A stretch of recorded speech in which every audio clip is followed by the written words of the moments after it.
Hello दोस्तों, नमस्कार। आपके अपने YouTube चैनल पीएन क्लासेस पर स्वागत करता हूं। आज के इस ऑनलाइन क्लास में पढ़ेंगे दिल्ली पुलिस कांस्टेबल परीक्षा 2023 जीके जीएस 10 वर्षों से लगातार पूछे गए प्रश्न 100% सिलेक्शन वाली क्लास। यदि आप इस चैनल पर नए हैं तो टेलीग्राम और व्हाट्सएप ग्रुप को ज्वाइन कर लीजिए और चैनल को सब्सक्राइब करना ना भूलिएगा। दोस्तों, आगे देखेंगे दिल्ली पुलिस के एग्जाम में 10 नंबर का कंप्यूटर भी पूछा जाएगा।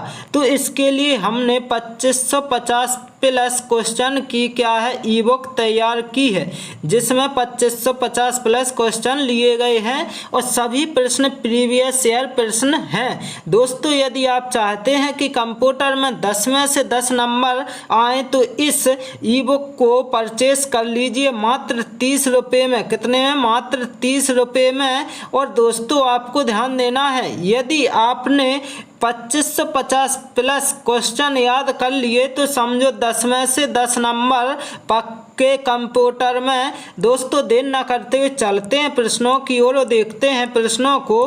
प्रश्न दिया गया है आपका क्या, वह परिवर्तन जिसमें एक या एक से अधिक नए पदार्थ बनते हैं डैश कहलाता है। मतलब डॉट डॉट कुछ भी कह सकते हैं, कहलाता है। तो ध्यान देना है कौन सा परिवर्तन कहलाता है, तो इसका सही आंसर होगा रासायनिक परिवर्तन, जो कि ऑप्शन नंबर बी बिल्कुल करेक्ट आंसर हो जाएगा। इसका एग्जाम्पल क्या है, जैसे दूध से क्या होता है, दही का निर्माण होता है। दूध से दही का बनना क्या हो जाएगा आपका, रासायनिक परिवर्तन कहलाता है। और दोस्तों, ध्यान देना है कि रासायनिक परिवर्तन क्या है, अनुत्क्रमणीय अभिक्रिया होती है। इसके बाद अगला प्रश्न देखते हैं क्या दिया गया है। अगला प्रश्न है आपका, सविनय अवज्ञा आंदोलन के रूप में महात्मा गांधी ने दांडी मार्च कब किया था? ध्यान देना, कब किया था, तो इसका करेक्ट आंसर होगा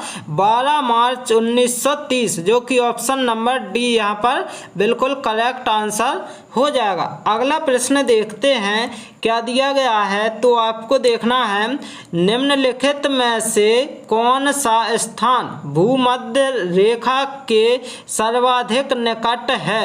तो ध्यान देना है आपको, इसका बिल्कुल करेक्ट आंसर होगा क्या, इंदिरा पॉइंट, जो कि ऑप्शन नंबर ए बिल्कुल करेक्ट आंसर हो जाएगा। क्या हो जाएगा? इंदिरा पॉइंट, जो कि ये कहाँ पर है, दक्षिणी बिंदु कहलाता है। इसके बाद अगला प्रश्न देखते हैं क्या दिया गया है कि निम्नलिखित में से किसे आधुनिक अर्थशास्त्र का जनक कहा जाता है? ध्यान देना, आधुनिक अर्थशास्त्र का जनक पूछा गया है।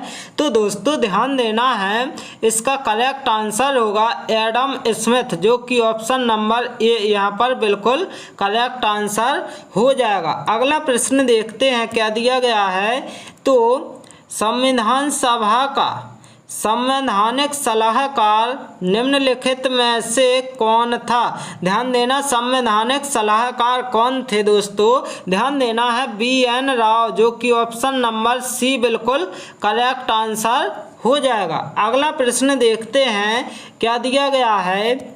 अनुच्छेद 108 के तहत राष्ट्रपति द्वारा लोकसभा एवं राज्यसभा की संयुक्त बैठक आहूत की जाती है, उसकी अध्यक्षता कौन करता है? ध्यान देना, अध्यक्षता कौन करता है, तो इसका करेक्ट आंसर होगा लोकसभा अध्यक्ष, जो कि ऑप्शन नंबर सी यहाँ पर बिल्कुल करेक्ट आंसर हो जाएगा। अब चलते हैं अगले प्रश्न की ओर और देखते हैं अगला प्रश्न।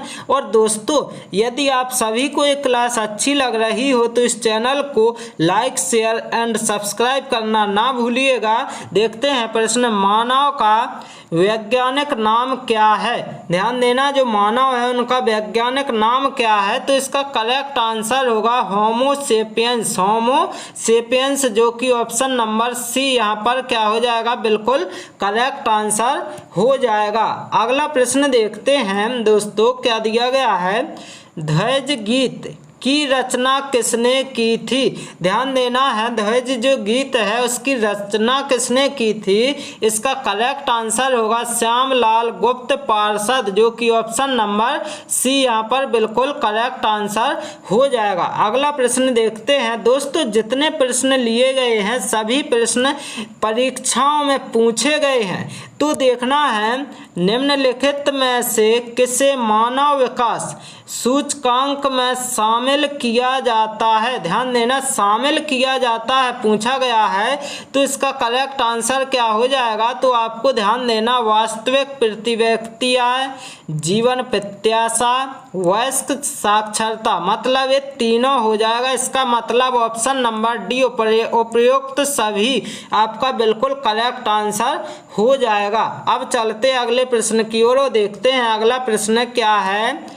वेंगुर्ला धारा किस महासागर की शीतल धारा है? शीतल धारा है कौन सी? वेंगुर्ला जो धारा है किस महासागर की शीतल धारा है? तो इसका करेक्ट आंसर होगा दक्षिण अटलांटिक महासागर, जो कि ऑप्शन नंबर ए यहाँ पर बिल्कुल करेक्ट आंसर हो जाएगा। अब अगला प्रश्न देखते हैं क्या दिया गया है। अगला प्रश्न है आपका, निम्नलिखित में से कौन सी मिट्टी की जल धारण क्षमता सर्वाधिक होती है? मतलब जो जल धारण करने की क्षमता कौन सी मिट्टी की होती है? तो ध्यान देना, ऑप्शन नंबर ए कौन सा? काली मिट्टी आपका बिल्कुल करेक्ट आंसर हो जाएगा। अब चलते अगले प्रश्न की ओर और देखते हैं अगला प्रश्न क्या है।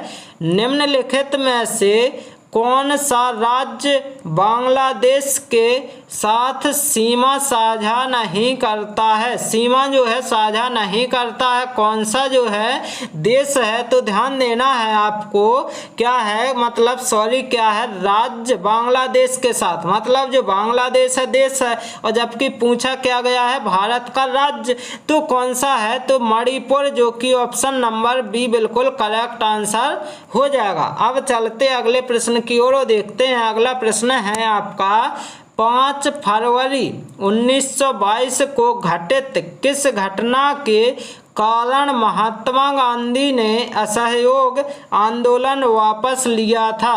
ध्यान देना है, कौन सी घटना हुई थी? चोरी चौरा कांड, जो कि ऑप्शन नंबर बी यहाँ पर बिल्कुल करेक्ट आंसर हो जाएगा। अगला प्रश्न देखते हैं क्या दिया गया है। तो हमारे सौरमंडल की आकाशगंगा, जिसे मंदाकिनी अथवा दुग्ध मेखला मिल्क वे भी कहते हैं, का आकार कैसा है?